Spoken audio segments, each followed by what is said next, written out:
Yeah, I mean, I think that was one of the big cores of the overarching argument in the book, right? Is this idea that guns are, you go through all of the sort of smaller step policies and you talk about the pros and cons of those and why you don't think they'll work, like universal background checks or you talk about the gun show loophole. You talk basically everything, assault weapons bans, everything that people bring up.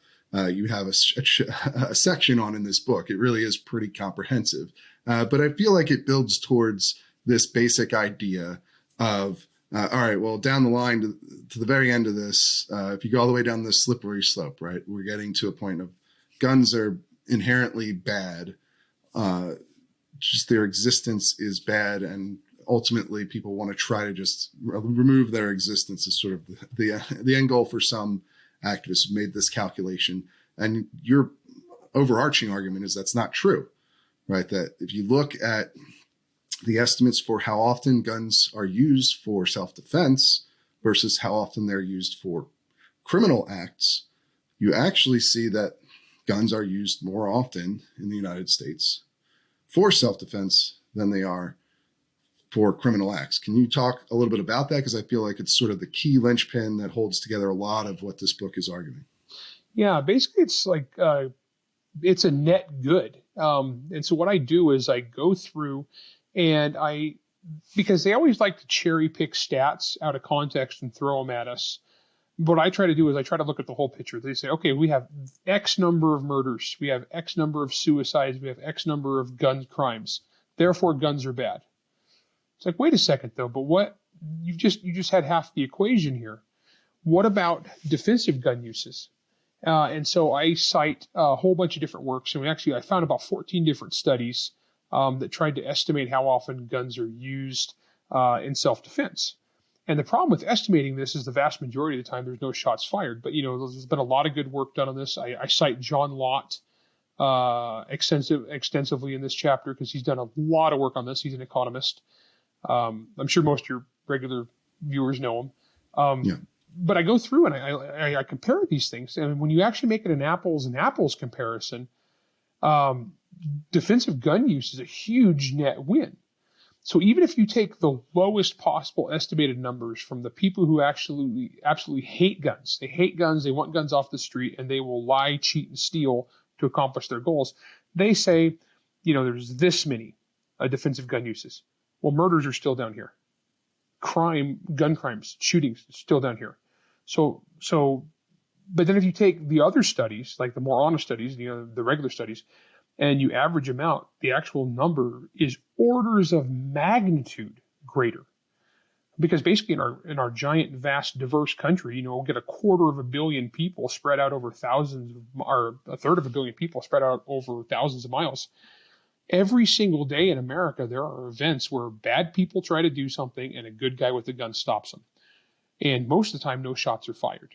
And in the book, I cite some personal incidences I've had in my life and an event that happened to my wife. Neither one is a thing that shows up as the shooting because we didn't shoot anybody. Just having the gun, producing the gun was enough to stop the situation because the bad guy said, I don't want to get shot. I'm going to go elsewhere. And so, I crunched the numbers on this. And so I'd say probably the two, I used to be a military contractor, but I was an accountant. I was a military contract accountant. So I'm a writer, but I don't shy away from numbers and stats. I enjoy that stuff. I love that stuff. I find it fascinating. I go into a lot of the stats they use. I show where they come from and how they've been twisted. I go into a lot of the common statistical myths they have. One section I really like is where they go through and they talk about America as a country with a gun problem. It's always the gun problem. And they'll compare America to all these other countries.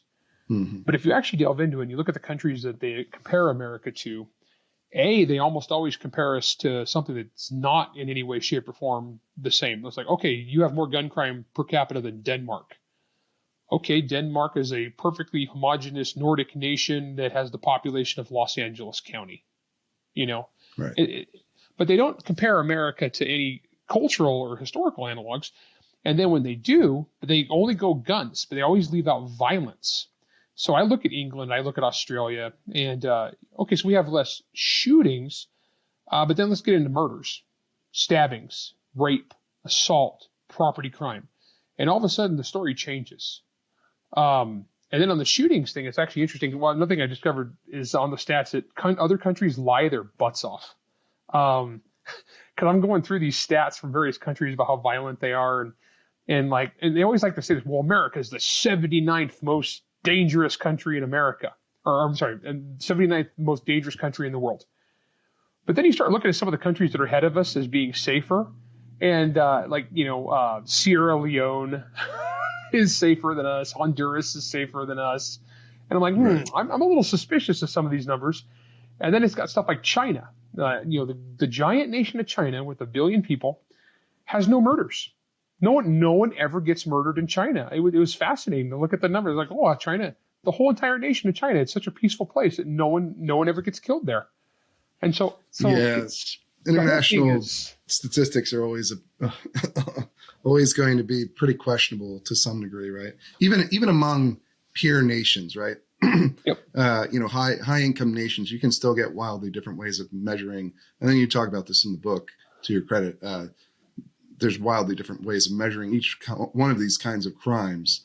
And so it does make it fairly difficult to compare. But I think that at the end of the day, there is... Like some of them, it's like, well, we didn't convict anybody, so it doesn't count. Mm-hmm. Well, right. Somebody still got murdered. Yeah, but we didn't arrest anybody, so it's not a stat. Well, wait a minute.